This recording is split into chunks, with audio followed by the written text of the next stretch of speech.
Dia politician. Start dengan itu dulu. Politician thinks about next election. Whereas leaders thinks about next generation. Yang pertama, you repair yang you ada sekarang ni. Okay. Macam kita beli kereta lah kan. Kita keep on repairing kereta, but it takes a lot of money, take a lot of time.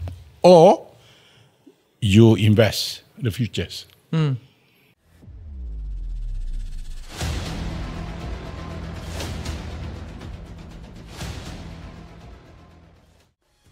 Assalamualaikum, salam sejahtera. Inilah podcast Tiba, GB, Luke dan juga Hilal. Pertama sekali pasukan Tiba nak mengucapkan selamat menyambut Ramadan untuk semua umat Islam, khususnya di Malaysia yang meraihkan, dan juga kita terus mendoakan juga saudara-saudara kita di Gaza. Minggu lepas, episod lepas kita cakapkan benda ni, dan juga bulan Ramadan adalah bulan yang sangat mencabar lah. Kalau kita rasa mencabar sebab Malaysia ni antara kita panjang waktu puasa. Oh ya? Antara 13 jam lebih aku tengok list tu lah. Patut lah. Patut aku tak sabar nak pergi UK Tapi UK aku macam panjang juga. Anyway, itu yang kita ucapkan lah. Dan juga episod pada kali ini kita buat kelainan. Orang dah baca title, orang dah tahulah interview siapa. Episod pada kali ini sangat menarik sebab kita berada di Parlimen untuk kali kedua untuk Tiba. Dan kali pertama dalam bulan puasa ni setakat ni. So kalau kita low energy sikit, minta maaf lah. Tak apa, kita masih gas lagi kita energi tinggi. Biar gas yang banyak. Kita perkenalkan Speaker Dewan Rakyat, Tan Sri Johari Abdul kerana bersama dengan kami. Terima kasih Tan Sri kerana meluangkan masa, waktu yang busy tapi tetap mencari masa atau memberikan masa kepada kami. Pertama sekali Tan Sri, kalau boleh saya start dulu soalan. Teruskan. Bermula sebagai speaker adalah 19 Disember 2022 mengangkat sumpah.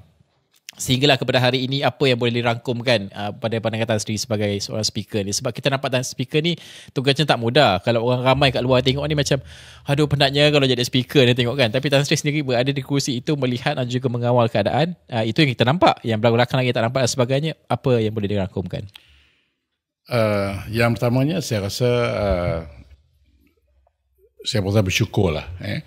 Walaupun di luar di sana orang melihat bahawa saya kelelahan, tetapi sebenarnya saya mendapat kerjasama daripada dua-dua belah pihak, sama ada kerajaan ataupun pembangkang. Jadi walaupun di dalam dewan tu nampak kadang-kadang tegang, tetapi di luar dewan, saya call dewan, datang bilik saya, bincang, kita minum kopi, kita discuss few things yang mungkin tidak boleh disebut secara open. So I discuss, bincang. There are things that we can settle di peringkat man to man, friend to friend. Gentleman. Jadi itu terjadi. Dan malah saya memang selesa begitu. Sebab itu saya kata kalau you ada problem, you ada opinion, rather than voice out openly, benda-benda yang boleh menjadi issue, then why don't you come and talk to me? My room is always open. That's konsep yang saya ikut. Dan yang keduanya, saya juga mendapat sokongan daripada public. Public bagi opinion macam-macam. So kadang-kadang setengah daripada opinion tu saya rasa bagus, saya pakai. So that's how things are lah. Agak dynamic lah, tidak static. Very dynamic in fact. Ahli Parlimen ni Tan Sri, behind closed doors dan dalam dewan, adakah mereka ni dua kumpulan manusia berbeza? Do they put on a show for the cameras dekat dalam dewan? Yang pertama, you repair yang you ada sekarang ni. Okay. Macam kita beli kereta lah kan. Kita keep on repairing kereta, but it takes a lot of money, take a lot of time. Or you invest the futures. Dia politician. Start dengan itu dulu. Politician thinks about next election. Whereas leaders thinks about next generation. So most of them are politician. Saya understand because I was there. I was politician myself. Jadi untuk itu kadang-kadang bila you berucap, you terbawa-bawa seolah-olah you berucap atas pentas. Depan audience you tu ialah voters you. Macam ceramah politik. Macam ceramah politik. Itu kadang-kadang merawit dan tuala tu. Dan you like it or not, somehow itu yang terjadi. Apatah lagi kita ada kamera yang banyak kan. So, live itu orang komen, oi bagus lah, YB ni bagus lah. Dia nak karal lah, dia nak syong. That's where I think the speakers come into the picture. And we say, look here, carry it short, you dah off tangent ni. Itu yang peranan kita lah. Okay, so kali ni saya sebenarnya ambil peluang lah. Saya nak cakap benda ni selepas berapa lama dalam hidup saya. Saya tak pernah dapat sebut benda ni. Terima kasih Tuan Yang Di-Pertua. Literally Tuan Yang Di-Pertua kali ni kami dapat sebut so far. Sebab masa universiti, cerita ni masa universiti, aku dengan Hilal dulu di better. Jadi kita ada terima kasih Yang Di-Pertua. Tapi ni Yang Di-Pertua betul-betul. Literally Tuan Yang Di-Pertua. Dapat capai impian. Okay. Alhamdulillah. Okay, Tuan Yang Di-Pertua speaker kali ni. Kami nak tahu jugalah. Sebab kalau macam sebelum ni kita tahu Tan Sri pernah jadi politician. Bila jadi speaker ni pula, Tan Sri akan tengok, okay, yang ni politician, yang ni leader. Kan? Macam mana kita nak menggerakkan negara kita ke depan sekarang ni? Sebab bila terlalu banyak politician, kita punya dasar, especially nak bersembang kat dalam parlimen ni, dia jadi merapu. Tak syok. Macam mana kita nak buat? Apa yang Tan Sri dah buat sepanjang 448 hari ni? I lihat gini lah. Dia ada dua cara kita nak selesaikan masalah kita. Okay. Jadi itu yang saya cuba lakukan sekarang. As much as YouTuber repairkan yang ada, improvekan apa yang boleh, apa juga kaedah-kaedahnya, tetapi never forget to invest. Maknanya untuk pimpinan yang masa depan, we have to have that platform. Kita mesti ada kaedah untuk bagaimana mengenal pasti apakah jenis leadership yang kita perlukan. Di mana mereka sekarang ni? So bagi saya, mereka berada di bangku sekolah. Mereka berada di universiti-universiti. Sebab itu di parlimen ini juga, apabila kerajaan nak mengembalikan PLKN 3.0, saya orang pertama setuju. Itu orang yang pertama setuju. Sebab saya terlibat secara langsung semasa menjadi pengarah BTN dulu. Kemudian yang keduanya, di parlimen juga kerajaan telah putuskan, parlimen belia dahulunya di bawah Kementerian Belia dan Sukan dan dipindahkan ke Parlimen Malaysia. That is where I think saya nak gunakan Parlimen Belia ni sebagai satu platform yang baik untuk kita moldkan what kind of leaders yang kita perlukan. Jenis manusia macam mana yang akan kita namakan pemimpin. Bukan politician. We are talking about pemimpin dulu. Politician ni tak ada masalah kita nak create, kan? Tapi kita nak createkan leaders. Yang seperti yang saya katakan tadi, politician think about the next election, leaders think about next generation. Ini yang saya nak pegang betul-betul ni. Dalam atas kapasiti saya sebagai speaker ni, saya rasa saya ada sedikit ruang untuk membentuk pemikiran itu. Okay. Sebelum kita nak pergi cerita tentang masa depan, leader masa depan dan sebagainya, ni kita nak tarik belakang sikit.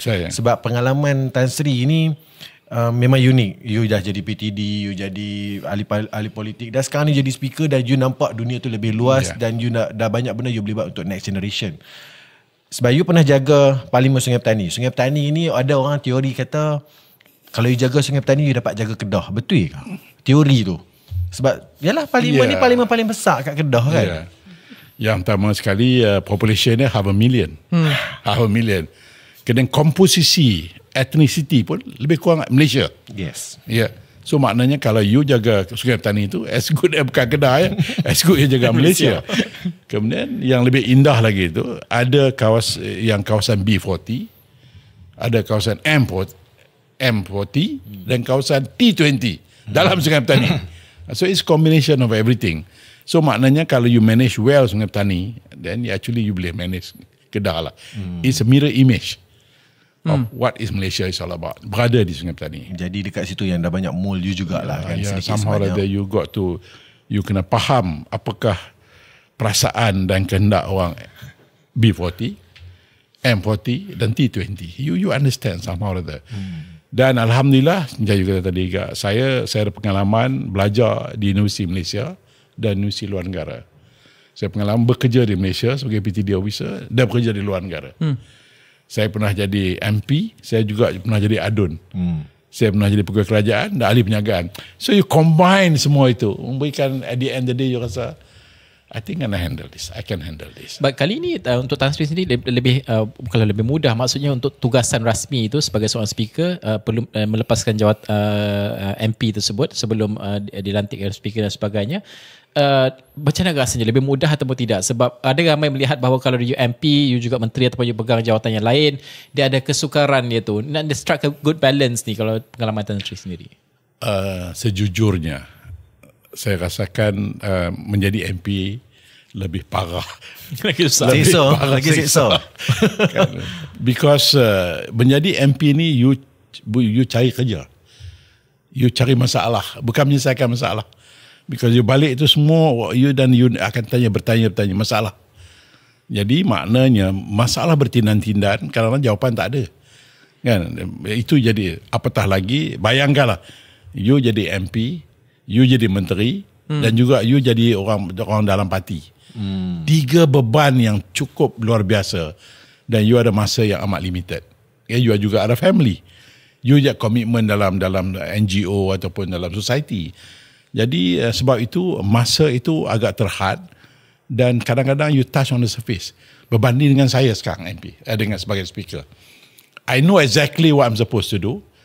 Sebab schedule saya tahu. Dan sebab itu every bill yang masuk saya akan panggil KSU dulu. Explain to me what's going on. So saya dapat tadi. Tadi sebentar tadi sejam setengah saya panggil ketua setiausaha kementerian pembenaran, explain to me apa bil ni apa. Jadi I dah tahu dah. Kalau apa yang berlaku di sana besok, then I know what's going on. Jadi ada gambaran lah. So kalau MP ni menyimpang jauh dalam perbahasan ni, saya kata no, that's not what is meant dalam bil ni. Berbanding dengan kalau saya MP, saya pun tak tahu apa benda yang ada di kawasan saya dan dia perlukan jawapan. Kau ni cerita pasal rumah, kau ni cerita pasal longkang, kau ni cerita pasal makanan tak cukup, berbagai-bagai. Dan dia agak campur ini yang memberikan satu tekanan yang luar biasa. Satu. Yang kedua, sepanjang sepenggal ni saya boleh dahaga lah untuk sebagai speaker ni how many percent yang akan saya gunakan untuk mentadbir perjalanan. But how many percent yang untuk saya rancang for the future untuk parlimen, dan how many percent untuk saya rancang untuk the nation. So no, you have the ability and liberty untuk membahagikan masa you untuk lebih fokus dan memberikan jawapan-jawapan kepada soalan you tanya sendiri. Dan saya mendapat assistant dan pertolongan bantuan semua agensi. I can call KSU, I can call the menteri, I can call the access. I have all the access. Itu pun kita nak circle back nanti Tan Sri yang perdebatan bahawa seorang ni kena kerat badan 3 kalau jadi MP, jadi menteri, jadi ada jawatan politik yang membawa kepada benda-benda macam absenteeism dalam Dewan Rakyat yang Tan Sri selalu bangkitkan dulu. Tapi aku nak habiskan part ni dulu. Yang Tan Sri selaku MP Sungai Petani sebelum ni, yang macam Hilal cakap kalau orang pegang Sungai Petani ni dah boleh jadi MB Kedah dah. Speculation was there masa GE 14. Okay, dia macam ni 2018 ni soalan ni lama dah saya tunggu.